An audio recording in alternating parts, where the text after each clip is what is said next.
Hi అండి. మనలాంటి movie lovers కోసం నేను ఒక కొత్త సీరీస్ స్టార్ట్ చేస్తున్నాను. 'మట్టిలో మాణిక్యాలు'. మన ఇండియన్ సినిమాలో ఇప్పటివరకు మంచి సినిమాలు చాలా తక్కువ మందికి తెలుసు. చాలా తక్కువ మంది మాత్రమే చూసుంటారు.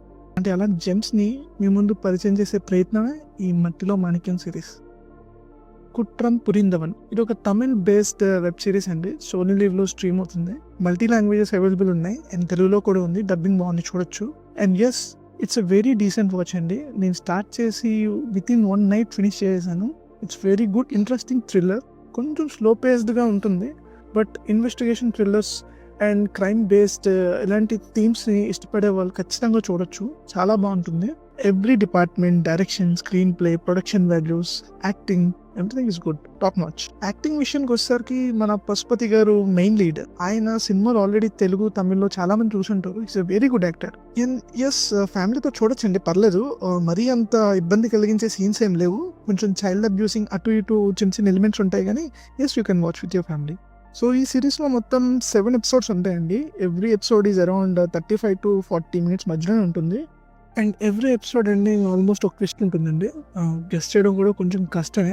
ఓకే, ఇంకా ప్లాట్ విషయానికి వచ్చేస్తే, మీరు కనుక ప్లాట్ వినకూడదు, స్టోరీ కొంచెం లీక్ అవుతుంది అనిపిస్తే మీరు స్కిప్ చేసి డైరెక్ట్గా సిరీస్ చూడొచ్చు. ఇంకా basic plot and story line కోసం మాట్లాడితే, భాస్కరన్, అదే మన పశుపతి గారు మెయిన్ లీడ్, తన భార్య మనవడితో కలిసి నివసిస్తూ ఉంటారు. తనకున్న ఒకే ఒక పెద్ద సమస్య ఏంటంటే, తన మనవడికి ఒక సీరియస్ హెల్త్ ఇష్యూ ఉంటుందండి. అది సాల్వ్ చేయాలంటే డబ్బులు కావాలి, కానీ ఈయన దగ్గర అంత సేవింగ్స్ లేవు. ఈయన రిటైర్ అయ్యాక వచ్చిన అమౌంట్తో తన మనవడికి ట్రీట్మెంట్ ఆర్ సర్జరీ ఏదైనా చేయిద్దామని చెప్పి సీరియస్గా వెయిట్ చేస్తున్నారు. Time is going up. In the mean while పక్కింట్లో ఉంటున్న సోలమన్ సడన్గా చనిపోయి కనిపిస్తాడు ఇంటి బయట.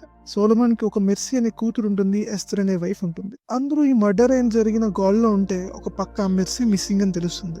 మెర్సీ వాళ్ళ అమ్మ ఎస్తర్కి చనిపోయిన తాగుబోతు భర్త గురించి బెంగలేదు, కానీ ఈ మెర్సీ కోసం పిచ్చిదానిలా మొత్తం వెతుకుతూ ఉంటుంది. పోలీస్ ఇన్వెస్టిగేషన్ జరుగుతుంది. మెర్సీ ఎక్కడుంది అని ఎవ్వరికీ అంత ఈజీగా తెలియదు. కానీ ఇక్కడ చిన్న ట్విస్ట్ ఏంటంటే, సోలోమాన్ చనిపోయిన రాత్రే చాలా తీవ్ర గాయాలతో పడి ఉన్న మెర్సీని మన భాస్కర్ దగ్గర తీసుకొచ్చి ట్రీట్మెంట్ చేయమంటాడు. భాస్కర్ ఒక ఫార్మసిస్ట్, తనకేం తెలియదు. తను చేయకూడదని ఇన్సిస్ట్ చేసినా సరే సోలోమాన్ వినడు. చాలా కంగారు పడుతూ, అసలు ఏం జరిగిందో తెలియదు మెర్సీకి, ఫుల్ గాయాలు ఒళ్ళంతా.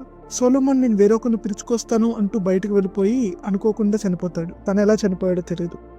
ఈ గ్యాప్లో చూస్తే కొన ఊపిరితో ఉన్న మెర్సీ కూడా చనిపోతుంది. తనని తెచ్చిన ఒక్కగానొక సాక్షి సోలమన్, తను చనిపోయాడు. మెర్సీ కూడా చనిపోయింది.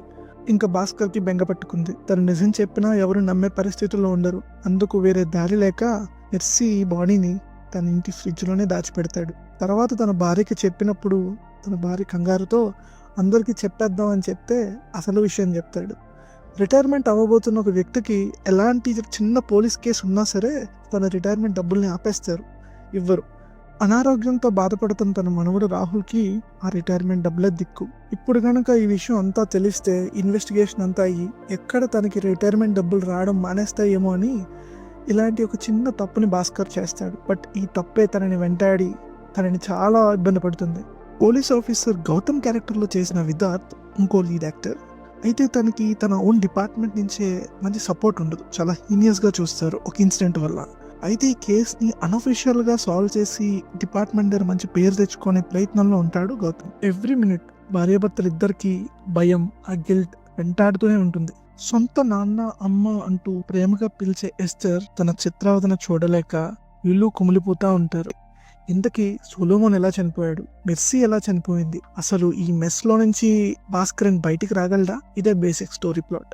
చాలా అంటే చాలా బాగుంటుంది ఆ ఇన్వెస్టిగేషన్ ప్రాసెస్ అంతా. It definitely recommend you to watch it. మీరు వాచ్ చేశాక సిరీస్ ఎలా ఉందో కామెంట్స్లో చెప్పండి.